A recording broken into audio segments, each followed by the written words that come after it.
All right, welcome to another episode of Piecing It Together, the podcast where we take a look at a new movie and try to figure out what movies inspired it. And today on the show, we are talking about On the Rocks from writer-director Sofia Coppola, starring Bill Murray and Rashida Jones and Marlon Wayans.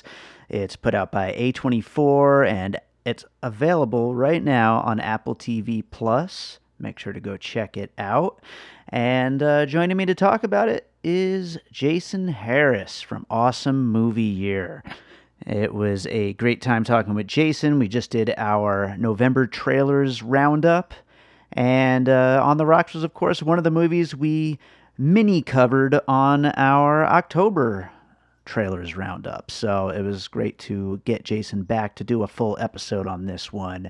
And we got a good conversation coming up for you. Before we get into it, though, I want to make sure to remind you that you should go ahead and make sure you're subscribed to Piecing It Together on your podcast app of choice. That way you will find out about all the new episodes we got coming your way.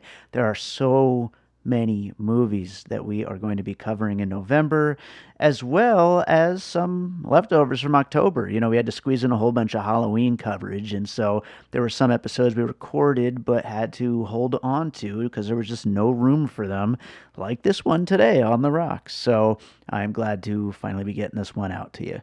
So lots of episodes coming your way here on Piecing It Together. Make sure to also follow us on social media at PiecingPod and join our Facebook group Popcorn and Puzzle Pieces. And don't forget about our Patreon, where I post bonus content from Piecing It Together, Awesome Movie Year, All Rice No Beans, and from my music career.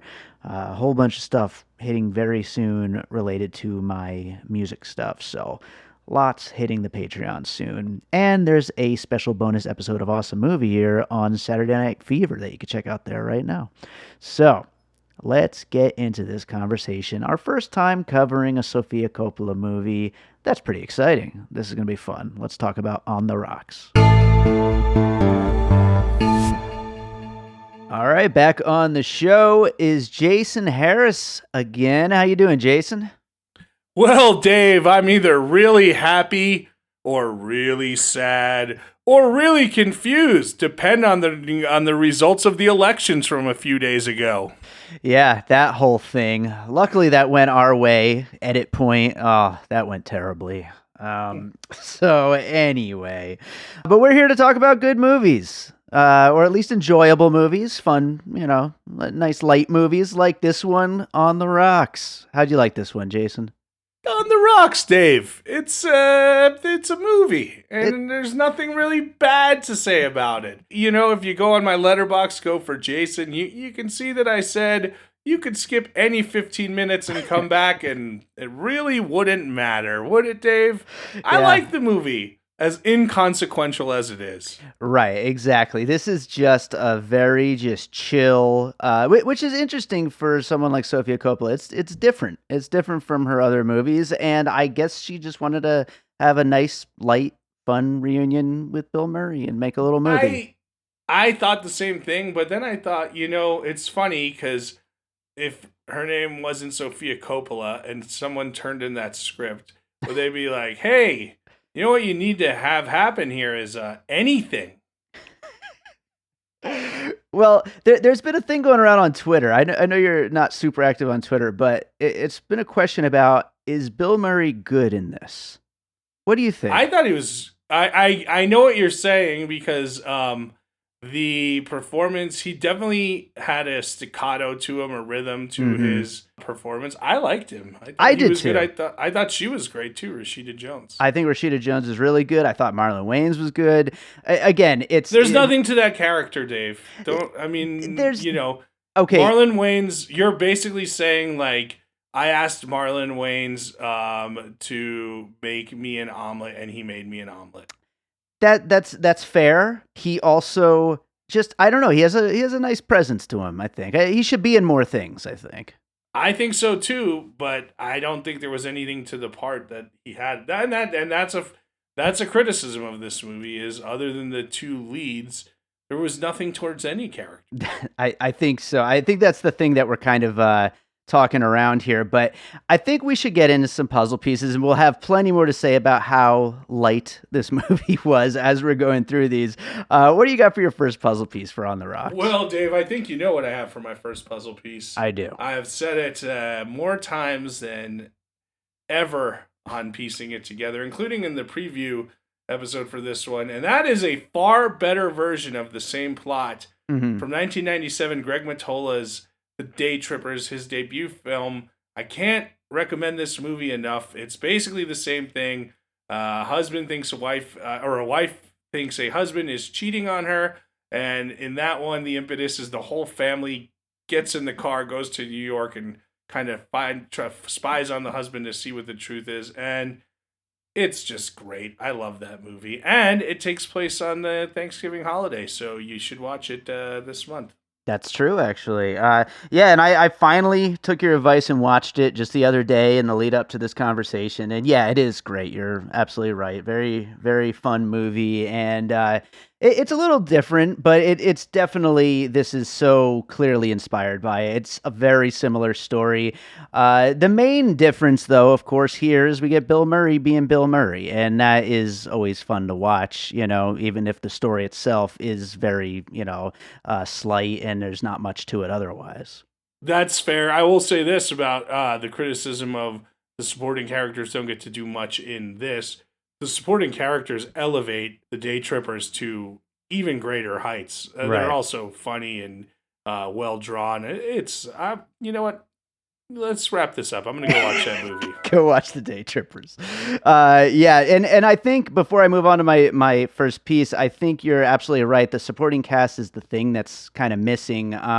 If we got into more of this family, this would probably be a lot more fun. You would think so, but I mean, the husband's there and he doesn't really do much, and we do see the grandma, and she just kind of like is hanging out in a rich person's house in a part of New York that I could not figure out where it was, so maybe not, Dave. Right. And it's weird because we keep criticizing it, but at the same time, it's like, yeah, I like this movie. So. Exactly. It's a very weird one to do. But I'm going to go with my first piece, and that is the Nancy Meyers 2003 comedy, Something's Gotta Give, with Jack Nicholson as a old school aging womanizer, and the women in his life all have to kind of deal with him, and he's just all set in his ways and saying crazy stuff. And it's also a very kind of light comedy, but a similar kind of thing to what we've got with Bill Murray here, which, as I've said, and as we'll continue to say, as good as Rashida Jones is, it really is kind of the the main draw. And he talks like this. Well, that's the Bill Murray thing, isn't it? Kind of. I don't know. It's a new thing. That's what I mean. It's just kind of like, get a sitter. We're going out. Now, is that a choice, or is he just getting a little older? And that's I thought it was a that choice. Happens? That was a character choice. So. Yeah. Probably. Yeah. Well, what do you got for your next piece? Hey, Dave, we keep talking about these supporting characters, and Jenny Slate is in this movie, and I love Jenny Slate. I think she's talented.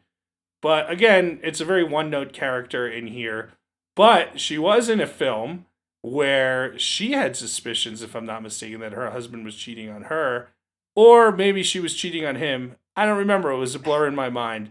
But it's a movie called Landline, and it's really pretty good movie. You should see it. I did see that, and I completely forgot that movie existed until right now.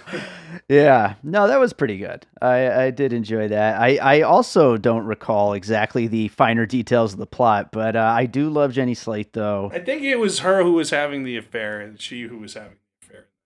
Yeah, that sounds possible.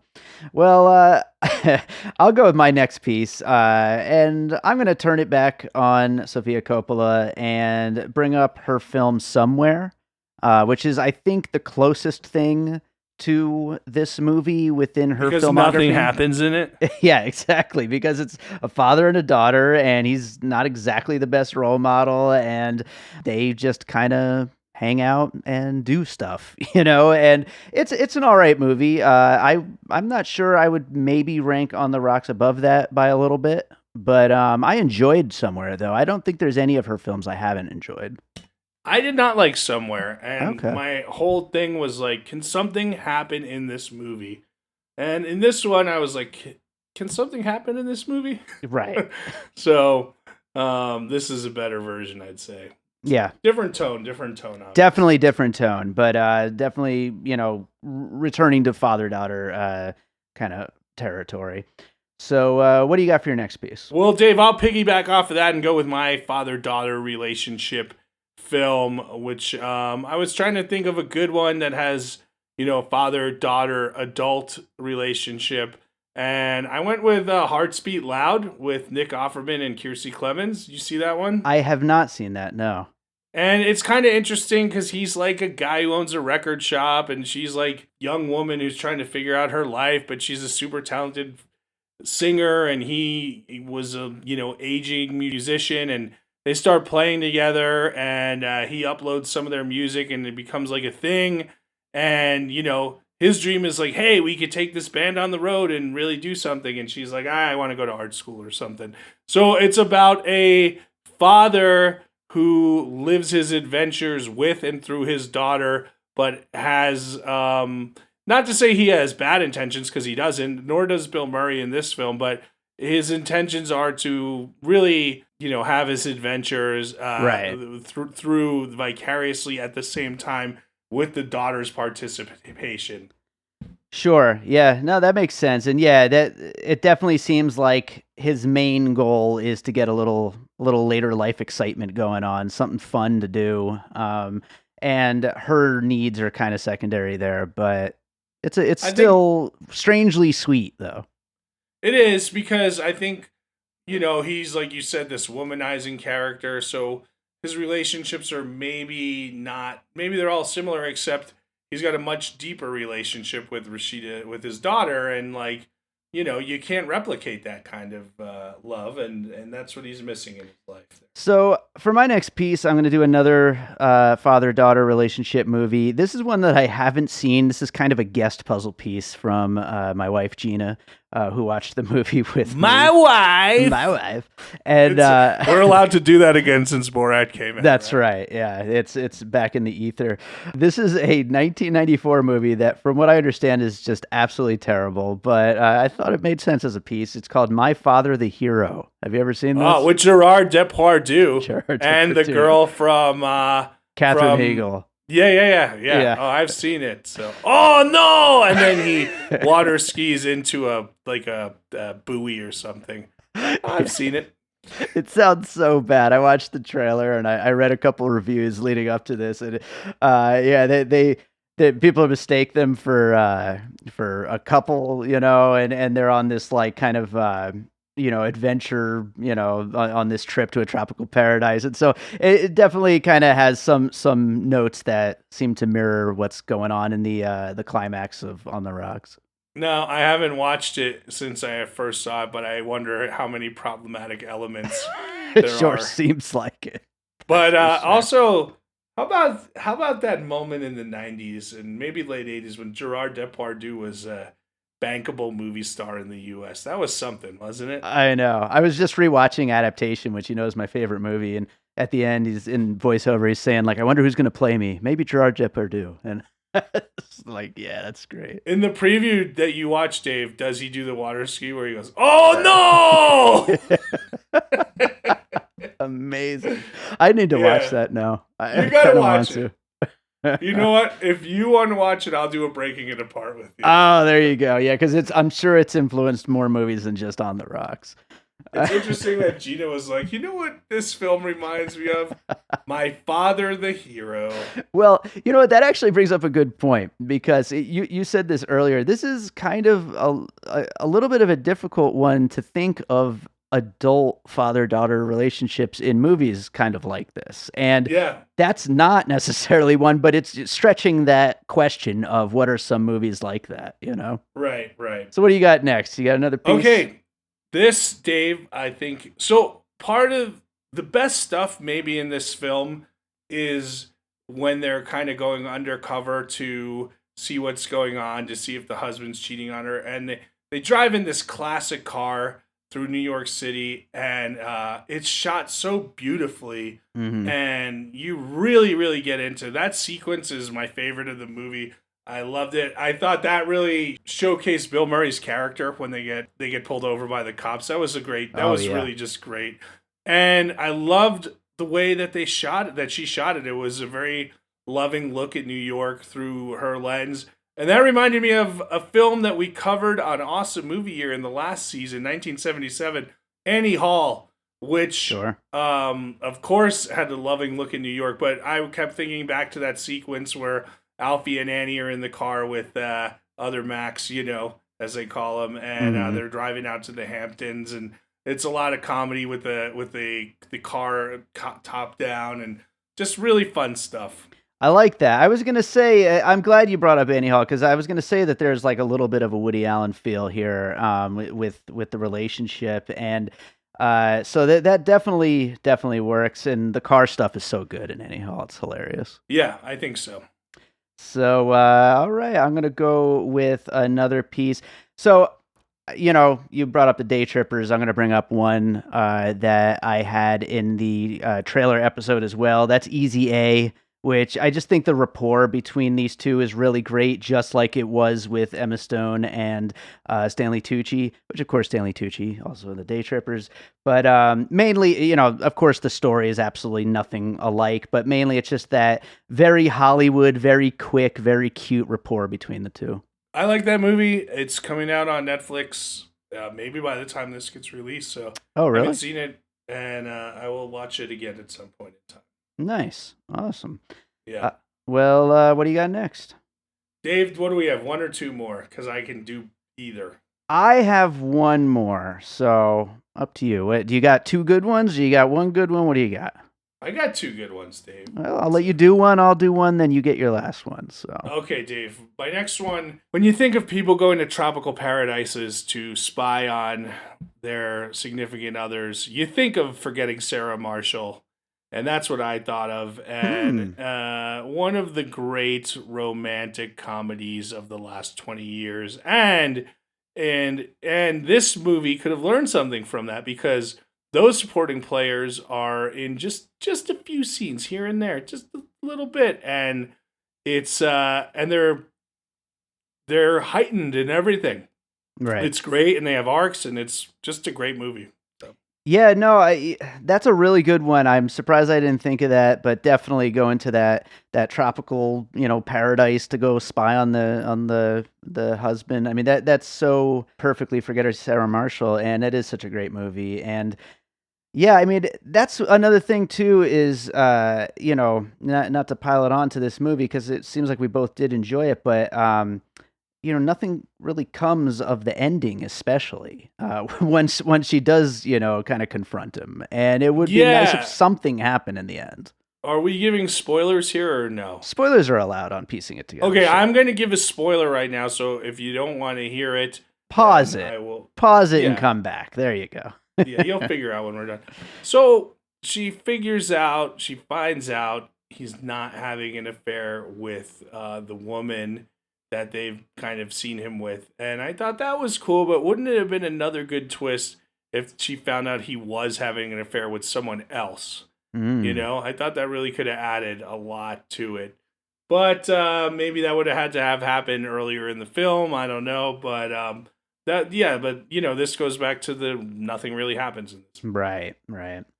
Spoiler over. Yes, now you can continue listening, everybody. So my last puzzle piece, and another one with the word "some" in the title, something to talk about, which I haven't seen in forever, but another light romantic comedy drama where a woman's dealing with her husband's potential affair and kind of drags her family into the situation. If I remember correctly, like I said, I haven't seen it in a million years, but I think there's a lot more people that she brings it into the situation, which, like we said earlier, it's really mainly just the dad, but in that it's the mom, the dad, the uncle, I think others possibly as well. So, well, you know what they talk about, Dave? What do they talk about? How about love, love, love, love? Let's give them something to talk about. I like it. How about love? You want to do another refrain, or That's Bonnie Raitt, baby. That's What right. the title is. Come on, man. It sure is. So that's all I had on that, Dave. I like it. Thank you for adding that to my piece there. That was very good. So, what do you got for your last piece? Dave, when you think of a rapscallionous father, who kind of pushes his way back into his family's life to get what he wants, you think about the Royal Tenenbaums. At least I do, Dave. Sure. And you know who's in the Royal Tenenbaums? Not playing that character, but a different character. Bill Murray. He sure is. I thought those two connective pieces made me go to the Royal Tenenbaums. Also taking place in New York, and much, much more stuff happens in it. A lot more stuff happens in the Royal Tenenbaums. But yeah, absolutely. I thought of that as well. I didn't include it on my list, but I'm glad you did, because absolutely, this is kind of Bill Murray slipping into the Gene Hackman character a little bit. So it's but he's cool. He's not an asshole though. Or kind of a son of a bitch.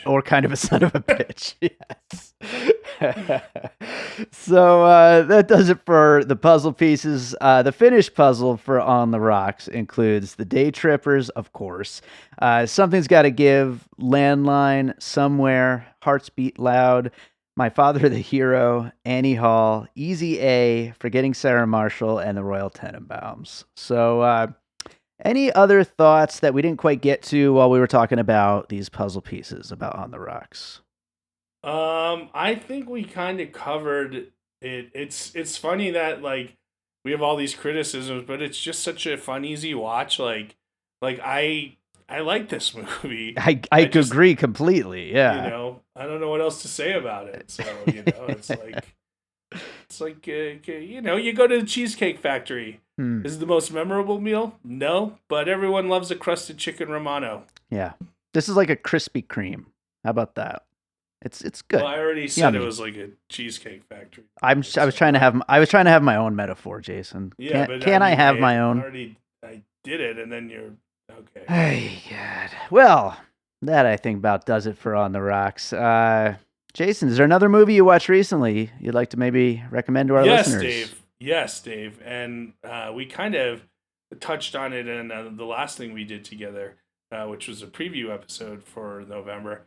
The 40-year-old version is one of the most unique, original, and enthralling movies I've seen all year, and one that I love to revisit in my mind and will revisit watching again at some point in time. That movie's awesome, dude. It's so good. It really is. And like I said on the episode, sometimes when you're I don't know, you've got a movie built around hip hop, you think oh, where's this going to go exactly? Is it going to just be all cliche, people vibing out to beats and stuff like that? But it's got such a great story and such great performances. And it's really good. I completely agree with you. That's good. Also, it's funny because you and I had talked about that Chelsea Peretti movie coming out about a woman who's turning 40. And, and this seems even I haven't seen the Chelsea Peretti movie, so I'm not judging it. But even if you just watch the previews, this would seem like so much more of an interesting version of a woman turning 40 story. So. Absolutely. So that's my pick, the 40-year-old version. All right, absolutely. BERSION, now on Netflix. That's right. Everybody watch it. Listen to our episode. Listen to our trailers episode to find out what else is coming out in November. And Jason, why don't you tell people about what you got going on?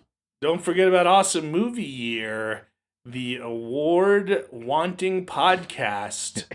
We have never been nominated, nor have ever won, but we want awards. We want recognition.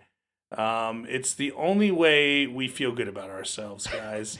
It's a good podcast, for real. We're in 1984 right now, so we're going through some of the big, great films of the 80s because they took place in 1984.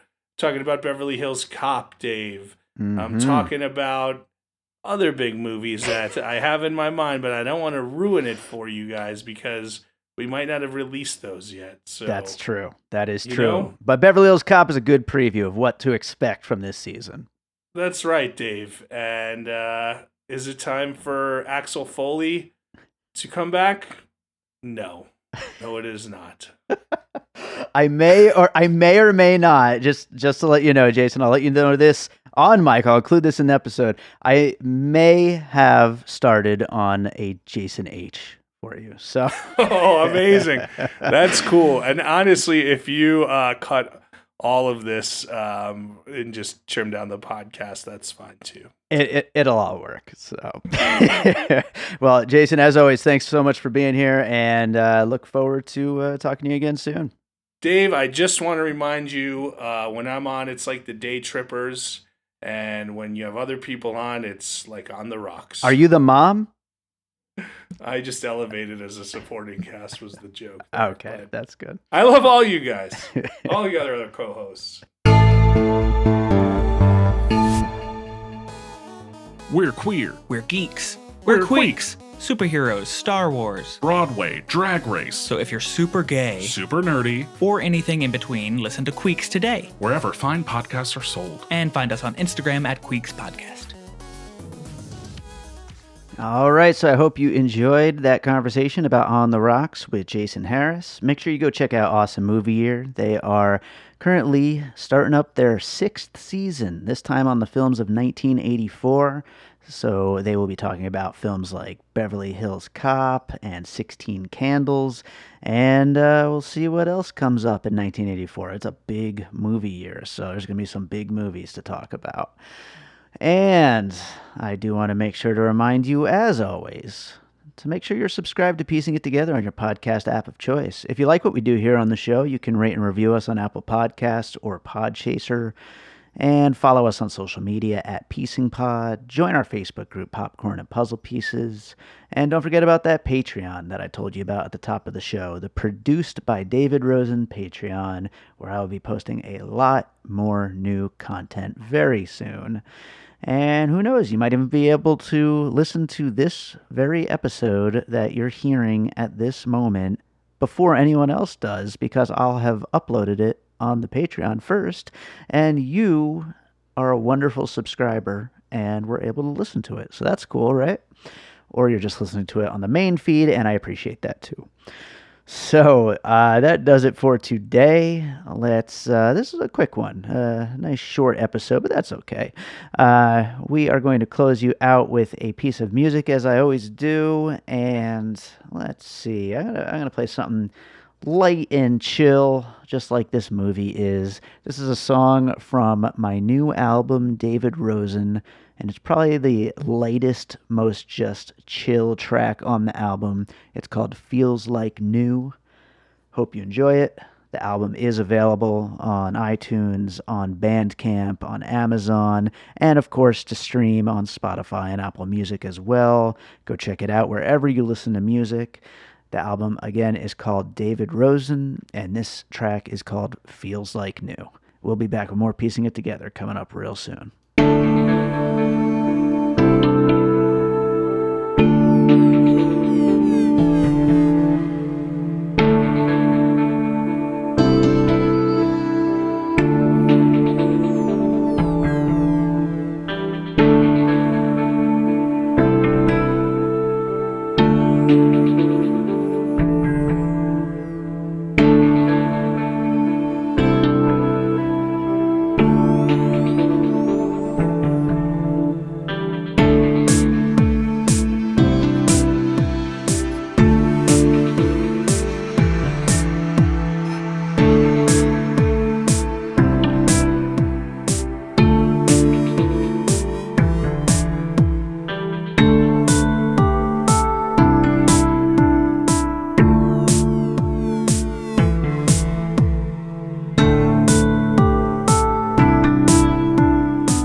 All Points West production, produced by David Rosen in Las Vegas.